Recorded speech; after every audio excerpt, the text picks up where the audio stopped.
What if the person you've been isn't really you, just a version built from habits, fear, and expectations? Maybe you've been replaying the same story, convincing yourself it's progress, but deep down, you know it isn't. 2026 isn't waiting to save you. It's waiting for you to wake up. This isn't about setting goals or chasing motivation. It's about shedding the old version that's been holding you hostage. Because the truth is, reinvention doesn't start with a plan. It starts with a decision. And that decision starts right now. Chapter 1. The weight of who you were. Everyone carries an invisible weight. The person they used to be. Old habits, old mistakes, old opinions that were never really ours but somehow stuck. We tell ourselves quiet stories that keep us small. I'm not that smart. I always give up. This is just who I am. But that's not who you are. That's who you were. And yet you keep dragging that version of yourself through every new chapter. Like a ghost that refuses to leave. Think about it. How many times have you stopped yourself from trying again because of what happened last time? You failed once, so you labeled yourself a failure. You got hurt once, so you decided love isn't for you. You were rejected once, so you stopped asking. You built an identity around your wounds, and now they've become walls. But here's the truth. The past isn't a prophecy. It's data. It tells you what didn't work, not who you'll always be. You can't step into a new life while holding hands with your old one. At some point, you have to drop the baggage and admit that the person you were back then did the best they could with what they knew. You don't need to hate that version. You need to thank them for surviving long enough to get you here. Then let them rest. Because the version of you that 2026 needs is lighter, sharper, freer, and they can't show up while you're still carrying the ashes of who you used to be. So before you plan your goals, your habits, your new routine, bury the old story. It had its time. Now it's yours. Chapter 2. The Quiet Era. Reinvention doesn't start with a loud announcement. It begins quietly. No fireworks. No new year, new me post, just silence and a strange kind of loneliness. At first it feels wrong. You stop replying to certain people. You stop finding joy in things that used to excite you. You start sitting alone a lot more. And that silence? It's uncomfortable. You'll wonder if you're losing yourself, but you're not. You're just shedding the noise that kept you from hearing your own thoughts. The quiet era feels like nothing's happening, but in reality, everything is. This is where your mind reorganizes itself, where your focus slowly returns, and where the seeds of your next chapter are quietly planted. No one claps for you here. No one sees the work. And that's exactly the point. Growth doesn't always announce itself. It hides behind ordinary days. When you wake up and make your bed. When you choose water instead of soda. When you read one page,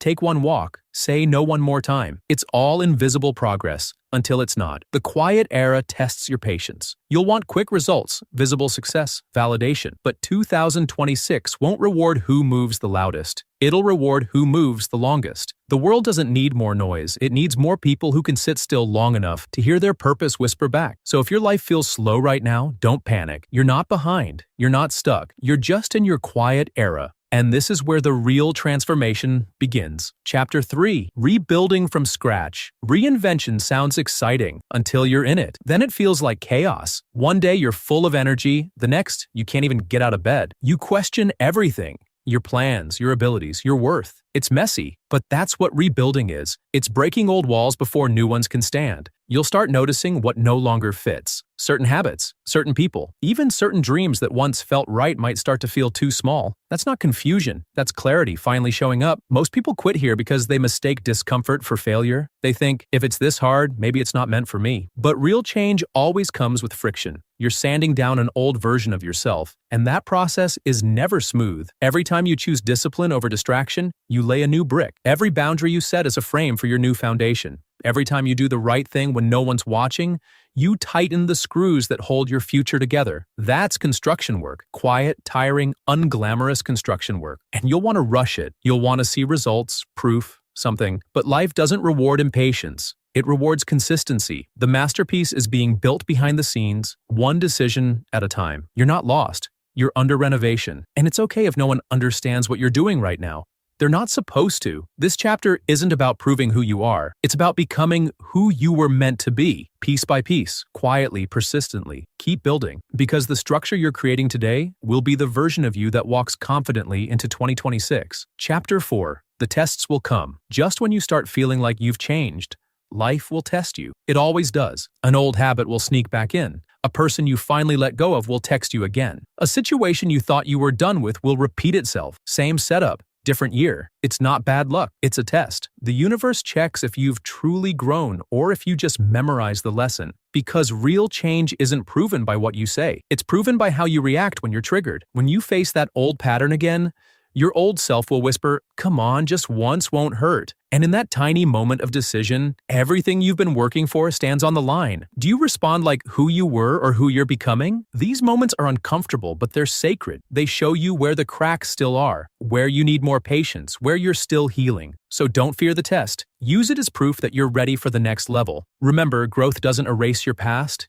It changes your response to it. The goal isn't to never fall again, it's to rise faster, wiser, calmer. So in 2026, when life throws something familiar at you, breathe, observe, and then act differently this time. That's how you pass, not with perfection, but with awareness, because every test you survive consciously moves you closer to the version of you who doesn't break at the same places anymore. That's when you'll realize you've stopped being a student of your past. You've become the teacher of your future. Chapter 5, The New You. And then one day, it happens quietly. No fireworks, no applause. You just wake up and realize you didn't react the way you used to. You handled something better. You let something go faster. You didn't chase validation this time. That's how rebirth actually looks. Not loud, not dramatic, but steady, grounded, peaceful. The new you isn't someone different. It's someone honest, someone who has met every version of themselves, the broken, the afraid, the reckless, and said, "Thank you for getting me here, but I'm moving on." In 2026, that's the quiet power you need, not the noise of proving yourself, but the calm of knowing yourself. Because once you truly know who you are, the world loses its control over you. You stop needing people to understand your growth. You stop explaining why you've changed. You simply live it, and those meant to grow with you will feel it. And when someone says, "You've changed," you'll smile and say, "I was supposed to." This is the real lock-in, not to a goal or a resolution, but to your evolution, to showing up every single day as the most honest, aware version of yourself. So take a breath. You've carried enough weight from who you were. You've faced the silence, the tests, the doubt. Now walk forward, lighter, sharper, and grounded in purpose, because this time, the world won't change you. You'll change how you see the world. And that is how 2026 becomes the year you finally become you.